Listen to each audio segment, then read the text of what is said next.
Salut à toi, j'espère que tu vas bien. Donc aujourd'hui on va travailler un peu la rythmique, d'accord? Tu remarqueras que ces derniers temps j'ai fait beaucoup de vidéos sur la rythmique.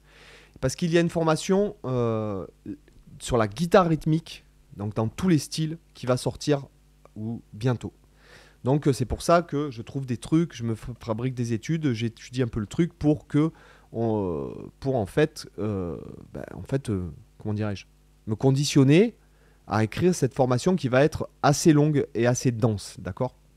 Donc tu as de la tablature comme d'habitude dans le Junino Club. Là, si jamais tu n'es pas encore membre, bah, tu rentres ton email, tu vas recevoir un mail pour créer ton compte gratuit, avec un lien pour créer ton compte gratuit. Tu vas trouver plus de 250 PDF avec les vidéos hébergées, ce qui fait que tu pourras suivre le PDF en regardant la vidéo dans ton espace. Donc tu n'auras pas les pubs qu'il y a sur YouTube, donc ça c'est cool, tu vois, et tu ne seras pas distrait par ce qui se passe là à ta droite dans les suggestions. Donc voilà, après tu as 2 heures de formation gratuite d'une formation qui s'appelle l'improvisation pour tous, et tu as aussi des tablatures de backing track justement pour travailler ta rythmique, où tu as aussi les playbacks sans la guitare rythmique, ok? Donc tu as aussi dans la description ma suggestion lecture, et si jamais le cœur t'en dit, il y a déjà pas mal de formations, et notamment par exemple la formation qu'on a sur rythmique en ce moment, c'est funk débutant. Et il y a aussi celle du sens du rythme. Celle-là, par contre, il n'y a pas beaucoup de guitare, juste un peu de guitare à la fin. C'est vraiment pour acquérir le sens du rythme. Donc aujourd'hui, voilà, c'est une rythmique très simple, un peu pop, quoi, tu vois. Un peu pop, pop cool rock, pop bluesy, tout ce que tu veux.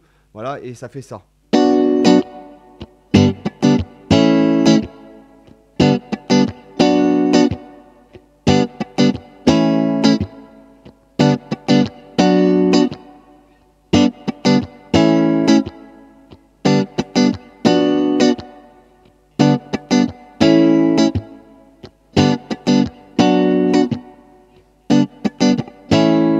Hein, très simple, ok? Donc ce qui va nous intéresser dans cette rythmique, c'est quoi?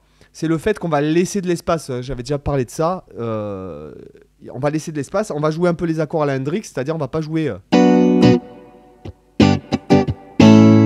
Tu vois, on va vraiment être dans un spectre un peu neutre qui est vraiment dans la tessiture de la guitare, sans mettre de basse, sans mettre d'aigu. Tu vois, c'est un peu à la Hendrix, c'est-à-dire que c'est comme si on met. Sauf que là, je mets pas la basse en fait. D'accord? C'est sur 3 accords, si mineurs. En fait, c'est cet accord-là, Sol et La. D'accord? Donc ça va nous faire. Attends, je vais mettre un peu plus de lumière. Voilà, j'ai un nuage qui est passé devant chez moi. Comme je suis. C'est très lumineux, tu l'as remarqué, tout est blanc chez moi, donc c'est un enfer pour filmer des vidéos. Donc là, en fait, on va faire première et quatrième double du temps. Tu vois cette figure rythmique-là? Voilà, c'est croche pointée, double croche. Donc en fait, le point derrière une note en musique, ça signifie qu'on rajoute la moitié de la valeur d'origine. Ce qui signifie que par exemple, sur une croche, en fait, une croche vaut 2 doubles croches. Donc si je rajoute la moitié de la valeur, ça donne l'équivalent de 3 doubles croches. Et là, tu as la 4e double croche qui complète. Et ça nous fait, au niveau des impacts, ça nous fait tac, tac, tac, tac, tu vois? Donc 1, 2, 3, 4, 1, 2, 3, 4, 1, 2, 3, 4, 1, 2, 3, 4, ok? Donc ça nous fait 1, 2, 3, 4, d'accord? Et après, on va avoir normalement ici la caisse claire qui va nous répondre ici sur le deuxième temps. Ça va nous faire.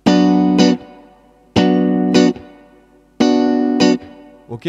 Et après, on va avoir une mise en place sur Sol ici. Donc on va être à contre-temps du 3e temps. 1, 2, 3 et. D'accord? Et après, on va faire sur le 4e temps, on va faire des ghost notes étouffées. Et on va jouer la 2e ou double croche du temps. Et ça va nous donner 1. 1. 1. Là, comme c'est le 4e temps, c'est l'afterbeat, vous pouvez donner un peu d'impulse, un peu plus de force comme ça.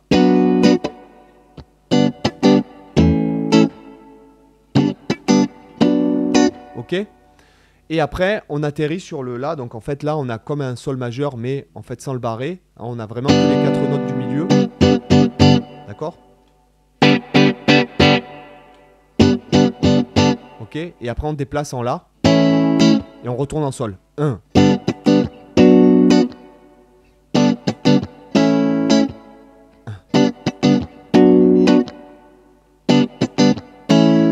Ok? Je te fais ça au métronome. 1, 2, 3, 4.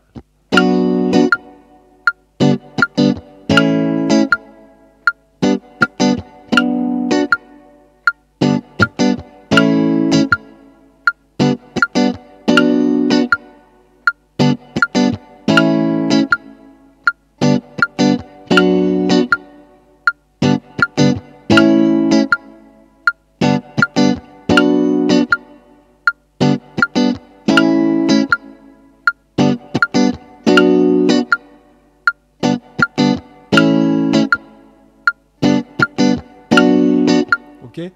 Alors là, j'étais un peu en avance du temps. Parce que je te l'ai joué un peu plus vite avant. Donc là, je vais, tu vois, je vais me... Là, c'est dans ces cas-là, il faut faire quoi? Je ralentis de 10 points. 1, 2, 3, 4. Pour... Là,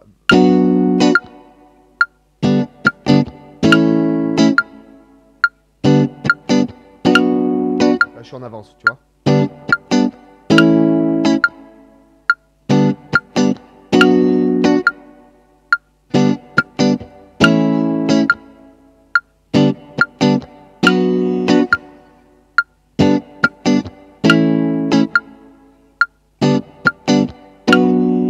Ok, maintenant, comme je me suis recalibré, je vais mettre encore plus lent pour vraiment travailler sur ma précision. 1, 2, 3, 4. Je suis en avance, tu vois. Je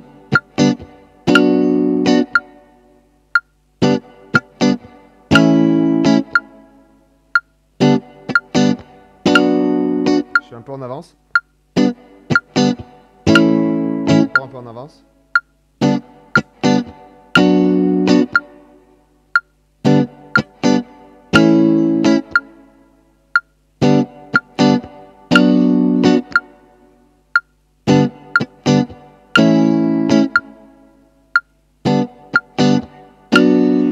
Ok. Et là, le vrai tempo, à mon avis, quand je l'ai joué au début, ça devait être 85 à mon avis. 1, 2, 3, 4.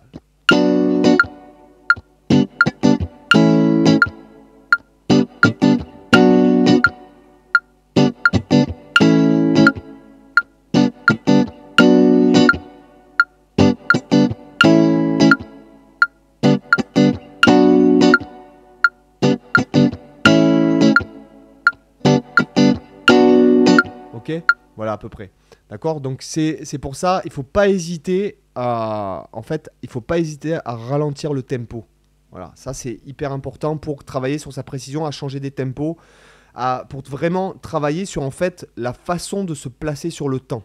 C'est hyper important.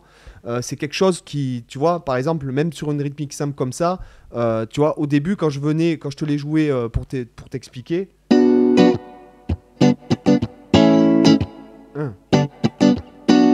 Mon corps, il est dans un tempo à ce moment-là. Il doit être dans 85, 86, là, à peu près. Et quand je t'ai mis 80, du coup, j'étais déstabilisé. J'étais sur ce que je sentais, en fait, au lieu de vraiment écouter le métronome et de me caler dessus. Et après, à 70, et du coup, en faisant ce travail-là, en fait, tu apprends à mieux gérer, justement, la façon dont tu places sur le clic. En général, quand tu dois faire une compo, etc., souvent, tu mets une boucle de batterie ou un truc comme ça, où tu adaptes le tempo. Mais quand tu dois t'adapter au tempo, c'est pour ça qu'il faut apprendre à se placer sur le tempo. Voilà, c'est important. Et après, il y a plusieurs façons de se placer. Tu peux te placer au fond du temps et tout, mais quand en général tu fais ce genre de rythmique, il faut que tu joues straight. Sauf si tu joues avec un batteur qui joue au fond du temps. Voilà, tu vois, par exemple. Donc dans ce cas-là, il faut que tu te places dans son groove.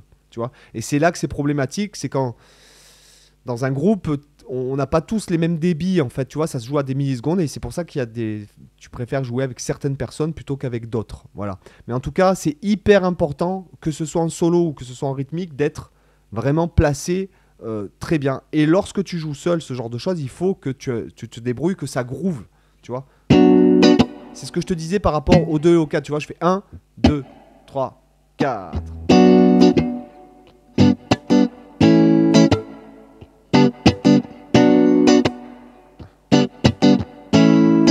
Tu vois, j'exagère pour que tu... J'exagère, je le jouerai pas comme ça, mais si je le joue seul, peut-être. D'accord? Donc en fait, si je le joue sans accentuer, ça ferait...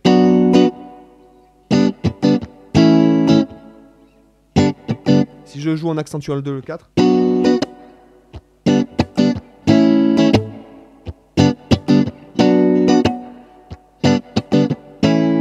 Si tu es avec un chanteur, que tu joues de la guitare, il faut que tu grooves. Il faut que quand tu sois seul à la guitare, il faut que tu sois stable, que tu sois solide, que ça groove et qu'on entende en même temps la basse et les accords. Tu vois ce que je veux dire? C'est un autre boulot. C'est pour ça que je vous parlais que j'aimais pas trop les loopers. Parce que finalement, un looper, c'est un peu comme la moumoute, tu sais. Tu vois, le looper, c'est un peu le cache-misère du gars. Tu vois, si jamais tu fais une rythmique seule, que ça groove et que tu tapes un chorus en faisant la rythmique en même temps, mais alors là, mais t'es... Voilà, c'est beaucoup plus classe que mettre un looper, tu vois. J'espère que ce petit pamphlet de 10 minutes 47 t'a intéressé. Et maintenant, je te dis, bah, à demain. Et sûrement que tu vas me retrouver avec une autre coupe parce que je ferai un autre shooting dans quelques temps. En fait, voilà. Là, on se voit demain le 1er mars. Ciao.